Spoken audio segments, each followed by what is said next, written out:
तो आखिरकार आज नेता विपक्ष राहुल गांधी ने दुनिया के सामने संसद के अंदर वो किताब पेश कर दी जो भारतीय जनता पार्टी की कमजोर नब्ज बन गई है। जी हां, पूर्व सेना प्रमुख नरवाणे ने अपनी किताब में जो लिखा था कि जब चीन से हमें चुनौती मिल रही थी और जब मैं लगातार देश के मंत्रियों को फोन कॉल कर रहा था कि हमें क्या करना चाहिए, तब प्रधानमंत्री ने उन्हें पलट कर कहा था कि तुम्हें जो उचित लगता है वो करो। यानी कि कहीं ना कहीं पूर्व सेना प्रमुख की किताब की माने तो प्रधानमंत्री ने अपने हाथ खींच लिए थे। आज राहुल गांधी ने कहा यह किताब जो है कायर की कहानी है। यानी कि प्रधानमंत्री नरेंद्र मोदी पर अब तक का सबसे गंभीर हमला जिसमें राहुल गांधी ने उन्हें कायर बताया है। मगर आज सदन में, यही कहा जाए संसद में, एक और विवाद बन गया और यह विवाद था गद्दार का। और जैसे कि भारतीय जनता पार्टी से उम्मीद की जाती है, वो हर मुद्दे को धार्मिक कर देते हैं। हिंदू मुस्लिम करते आए थे, अब हिंदू सिख कर रहे हैं। विडंबना यह है कि हिंदू मुस्लिम विवाद में अक्सर भारतीय जनता पार्टी नेता मुसलमानों पर निशाना साधते थे।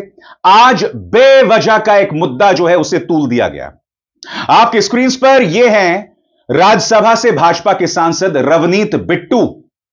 राहुल गांधी ने इन्हें गद्दार कहा। क्यों? क्योंकि रवनीत बिट्टू 2024 तक कांग्रेस में थे। रवनीत बिट्टू कांग्रेस के शहीद मुख्यमंत्री बेअंत सिंह के ग्रैंडसन थे और 2024 में रहस्यमय तरीके से बीजेपी में चले गए।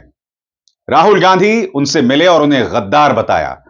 अब भाजपा इस पर बवाल कर रही है कि सिखों का अपमान हुआ। जैसे मैंने कहा ना, भारतीय जनता पार्टी का दिमाग धर्म के नाम पर सिर्फ बवाल करना, नफरतें पैदा करना और उसके अलावा कुछ नहीं।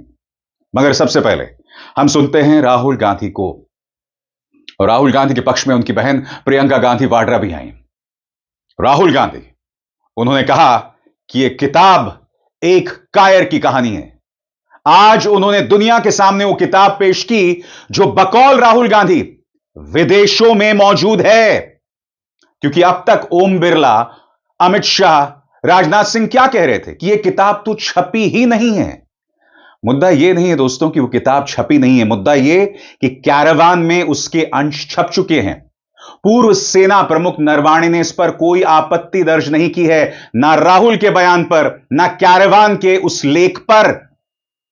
देखिए राहुल गांधी किस तरह से प्रहार कर रहे हैं और यह कहा जा सकता है कि प्रधानमंत्री नरेंद्र मोदी पर अब तक का सबसे गंभीर प्रहार है। This book does not exist. Every youngster in India should see that this book exists. This is Mr. नारावाने's book. Naravane जी की किताब है। इसमें उन्होंने पूरा अकाउंट लिखा है। जो लद्दाख का जो अकाउंट था, और मुझे कहा गया है, और मुझे कहा गया है कि मैं इस बुक को कोट नहीं कर सकता हूं, बट यहाँ पे पूरा लिखा है। यहाँ पे मेन लाइन है जो प्रधानमंत्री ने कही, जो उचित समझो वो करो। राइट? जब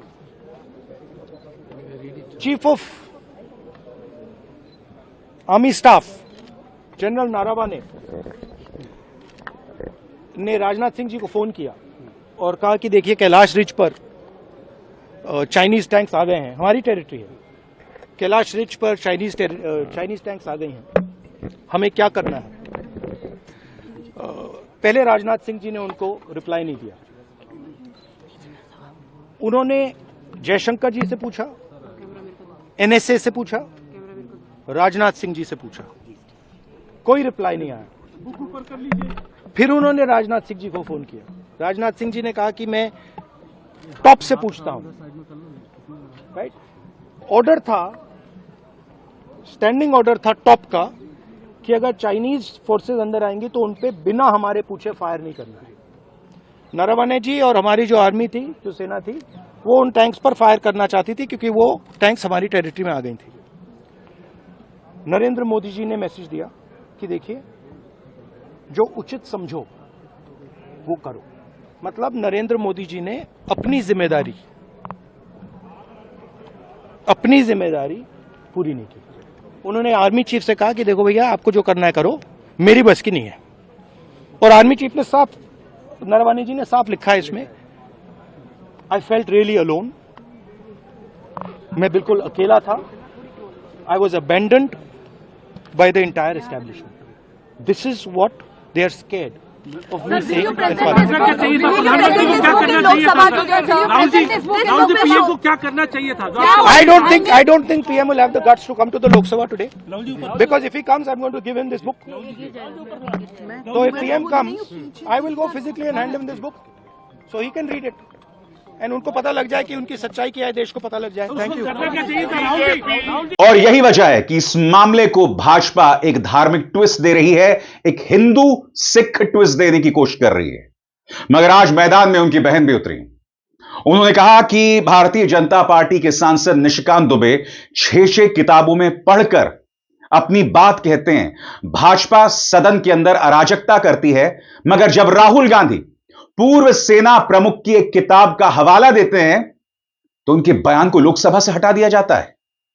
प्रियंका गांधी वाड्रा नाराज हैं अपने भाई के साथ हुए ज्यादती और नाइंसाफी पर। सुनिए उन्होंने क्या कहा। एक सबसे पहले स्पष्ट ये होना चाहिए कि निशिकांत दुबे जी तभी उठते हैं जब सरकार की इजाजत होती है, जब सरकार कहती है कि जाओ हाउस को डिसरप्ट करो। 0 आवर बैलेट पे आता है, आप देखिए उनका हर रोज 0 आवर आ जाता है। हम मांगते मांगते बैठे रहते हैं, हमारा नहीं आता है। तो जब सरकार चाहती है कि कुछ डिसरप्शन करना है तो वो उनको उठाते हैं। अब आप बताइए, अगर एलओपी को बोलने नहीं दिया, एलओपी को एक किताब जो प्रकाशित है, जो आज आपके सामने भी दिखाई है उन्होंने कि प्रकाशित किताब है, अमेज़न से खरीदी गई प्रकाशित किताब है, उससे कोट नहीं करने दे रहे। आप नियम कह रहे हो कि ये नियम का उल्लंघन है। तो अब ये महाराज उठे हैं और ये 6 किताबें सामने दिखा रहे हैं, उनमें से कोट कर रहे हैं, आप कुछ नहीं कह रहे हैं। इनका माइक चला जा रहा है। और किस लिए कराया गया? ये सरकार स्पष्ट दिखाना चाहती है कि इस संसद में सिर्फ उनकी चलती है। ये तो स्पीकर साहब का भी निरादर है, ये संसद का निरादर है, ये लोकतंत्र का निरादर है, ये इस देश की जनता का निरादर है। ये संसद, मैंने सुबह भी कहा, लोकतंत्र का मंदिर है। इसमें पूरे देश की आस्था जुड़ी है। इस संसद से एक एक हमारा जो नागरिक है उसकी आस्था जुड़ी हुई है। और आस्था किस चीज में है? लोकतंत्र में है, अपनी अभिव्यक्ति में, कि हर नागरिक की अभिव्यक्ति यहाँ पे होनी चाहिए। अब जो लीडर ऑफ ऑपोजिशन है वो खुद एक व्यक्ति नहीं है, वो एक प्रतिनिधि है पूरे विपक्ष का। मतलब कि जिसने वोट दिया इन सब सांसदों के लिए उनके प्रतिनिधि हैं। आप उनका मुंह बंद करना चाहते हो? वो एक किताब से कोट कर रहे हैं, आप उस किताब से कोट नहीं करने दे रहे हैं। और कोई सरकार किसी को रोज रोज खड़ा कर देगी और वो तमाम फिजूल की बातें ऐसी, फिर वही नेहरू की बातें, फिर नेहरू। सनक है ये। और सनक इसलिए है कि आप देश का ध्यान भटकाना चाहते हैं, क्योंकि आपको मालूम है कि अब देश का ध्यान कहाँ गया है। वो जो जनरल साहब हैं उन्होंने जो कहा आपकी लीडरशिप के बारे में कि चीनी टैंक हमारे सरहद पे खड़े हुए हैं और यहाँ 2 घंटे लगा रहे हैं हमारी लीडर की क्या निर्णय लेना है। और अंत में और वहाँ जनरल साहब इंतजार कर रहे हैं कि कोई निर्णय आएगा, और 2 घंटे बाद निर्णय क्या आता है कि आप खुद ही निर्णय ले लो। और फिर ये लोग बात करते हैं इंदिरा गांधी जी का, ये लोग बात करते हैं इतिहास का। इंदिरा गांधी जी कभी पीछे हटी निर्णय लेने से? कभी पीछे हटी? पाकिस्तान के 2 टुकड़े कैसे किए? अपने कमरे में दुबक के कि हम निर्णय नहीं लेंगे, आप ले लीजिए। ऐसे नहीं होती है लीडरशिप, नेतृत्व ऐसे नहीं होता है, देश ऐसे नहीं चलता है।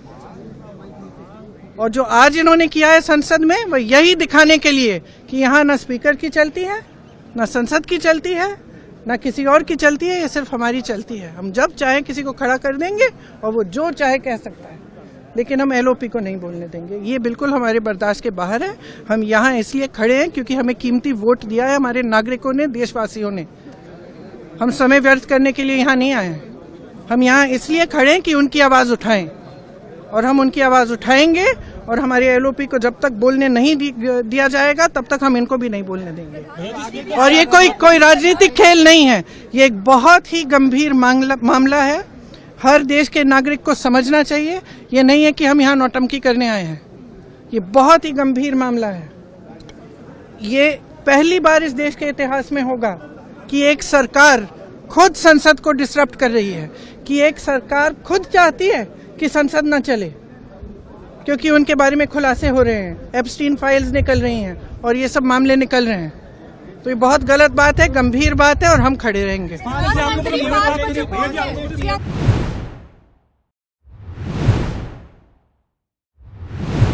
आप तो बड़े प्रोफेसर हो, मैं बिना किताब पढ़े बता दूं 352 में क्या है।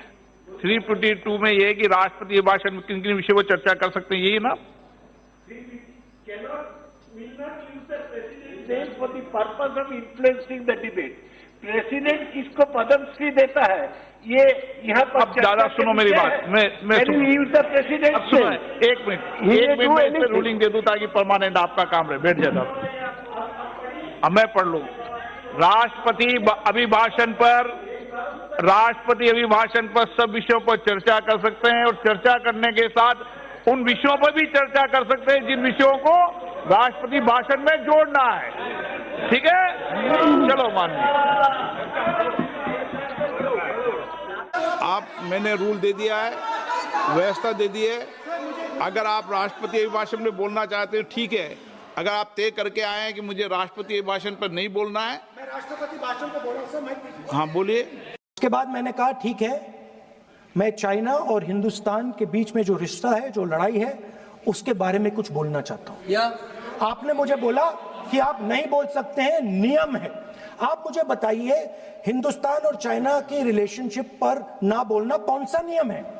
माननीय, एक मिनट, माननीय आप विषय पर राष्ट्रपति अभिभाषण में जो विषय तथ्य हैं, नहीं, जो विषय तथ्य हैं उसमें कहीं भी भारत और चाइना का कोई विषय बिंदु नहीं है क्या? मगर जैसे मैंने कहा ना दोस्तों, चाहे राहुल हो या प्रियंका, दोनों ने भारतीय जनता पार्टी की कमजोर नब्ज पर हाथ रख दी है। और यही वजह है कि भारतीय जनता पार्टी मौका ढूंढ रही है इस मुद्दे को भटकाने का, और उसे आज मौका मिल गया। और इसमें कहीं ना कहीं राहुल गांधी की भी गलती थी। कुछ सांसदों को निलंबित कर दिया गया था। उनका समर्थन करने राहुल गांधी उनके साथ थे ब्लैक टी शर्ट में। उनके सामने से भाजपा के सांसद रवनीत बिट्टू गुजरते हैं। राहुल गांधी उन्हें गद्दार बताते हैं। पलट के रवनीत बिट्टू उन्हें देश का दुश्मन बताते हैं। राहुल गांधी कहते हैं तुम गद्दार हो, तुम्हें आना तो वापस कांग्रेस में ही है, और हाथ मिलाने की कोशिश करते हैं। मुद्दा जो है उस पर बवाल हो जाता है। पहले मैं चाहूंगा आप इस वीडियो को देखिए, फिर मैं उसकी चर्चा करता हूं। Traitor walking right by. Take a look at your face. Look what it looks like. Hello, brother. My traitor friend. Surrender. Don't worry, you'll come back. Surrender.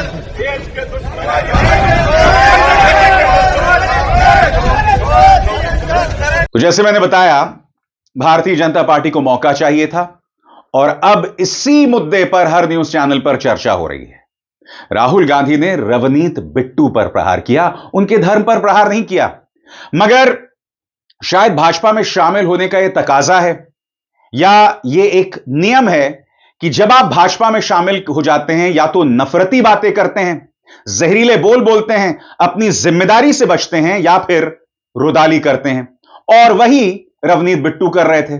Ravneet Bittu ने कहा कि भाई मेरे धर्म पर प्रहार किया गया है, और फिर बताने लगे कि भाई मेरे जो ग्रैंडफादर यानी बेअंत सिंह थे वो भी शहीद थे।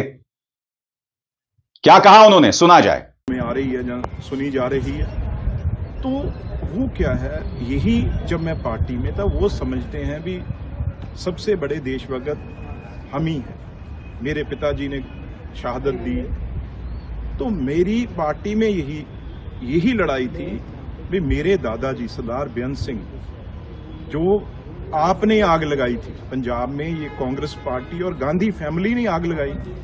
हमारे सबसे बड़े गुरुद्वारा, पवित्र गुरुद्वारा गुरु ग्रंथ साहब जी के वहां पे अंगों में गोली लगी, दरबार साहब गोल्डन टेम्पल में, और ढेर कर दिया। और हजारों सिखों को, पंजाबियों को इन्होंने निशाना बना बना के उनका कत्ल करवाया, हमारी बहनों माओं के साथ मर्डर करवाया। मैं वही कह रहा हूँ, मर्डर करवाया। तो ये, और मेरे दादाजी थे, इनको यही तकलीफ थी भी अगर राजीव गांधी जी का नाम शहीद लेना पड़ता है तो साथ में शहीद आजम सरदार बेअंत सिंह भी कहना पड़ता है। मैं भी उस परिवार से आता हूं, ये तकलीफ है।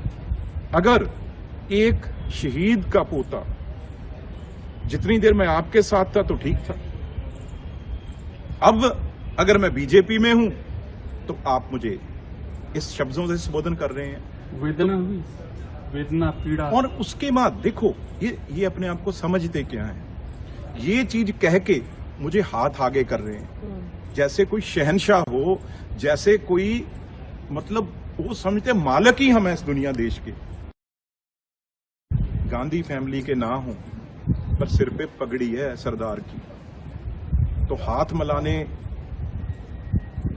जब बढ़ाया तो मैंने कहा आप लोग तो देश के गद्दार हो, देश के दुश्मनों जो रोज फौज के अगेंस्ट बात करते हो, देश के अगेंस्ट बात करते हो। ये हाथ सरदार का, पंजाबी का हाथ, गांधी परिवार जो सिखों का कातल है, हमारे गुरुद्वारे में ढाए हुए, उस गांधी परिवार के वारिस के साथ मेरा हाथ नहीं मिला। और फिर भारतीय जनता पार्टी ने माननीय हरदीप पुरी को मैदान में उतार दिया। वो हरदीप पुरी जो डिजिटल इंडिया पर जेफरी एप्स्टीन जैसे यौन तस्कर, बलात्कारी, बच्चियों का सौदागर, उससे बात कर रहे थे। इस मुद्दे पर सवाल का जवाब देने के बजाय उन्होंने मुद्दे को धार्मिक बना दिया। उन्होंने कहीं ना कहीं सिख धर्म के अपमान के साथ जोड़ दिया। मैंने कहा ना, भाजपा का दिमाग वहीं तक चल सकता है। रवनीत बिट्टू के साथ राहुल गांधी को एंगेज नहीं करना चाहिए था, यह मैं मानता हूं, और मैंने खुद कहा यह राहुल गांधी की गलती है, और कैसे मैं विस्तार से आपको बताऊंगा, मगर पहले सुनिए क्या कह रहे हैं हरदीप पुरी। बट सिख रिलीजन की आप अगर फाउंडिंग देखें, Guru Nanak Maharaj Sahab, it is a message couched in humanity. Sikh religion के बारे विशेषता क्या है? साथ बैठ के लंगर, जमीन पे बैठ के सब langar seva, kirtan, group hymn singing, everyone is equal, gender equality. Our gurus are great conservationist.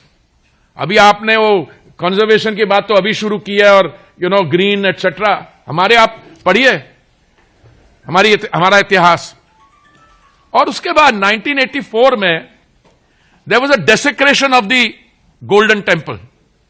किसने किया?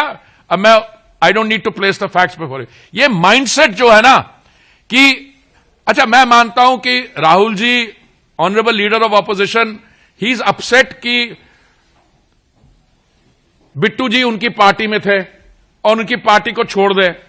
बट तो ये कहना है कि अच्छा भाई, मैं समझ सकता हूं कि अगर आपको इस पर नाराजगी एक्सप्रेस करनी है तो कहिए, अरे my friend, my long lost friend, उसने ये भी बोला यू विल कम बैक। अरे एक तरफ से उसको बोल रहा है traitor, traitor you will come back. अरे मेरे भाई, अगर ट्रेटर है, तुम्हारे और भी कई दोस्त यार होंगे, मित्र होंगे जो ट्रेटर होंगे, but then why do you want him to come back if he is a traitor?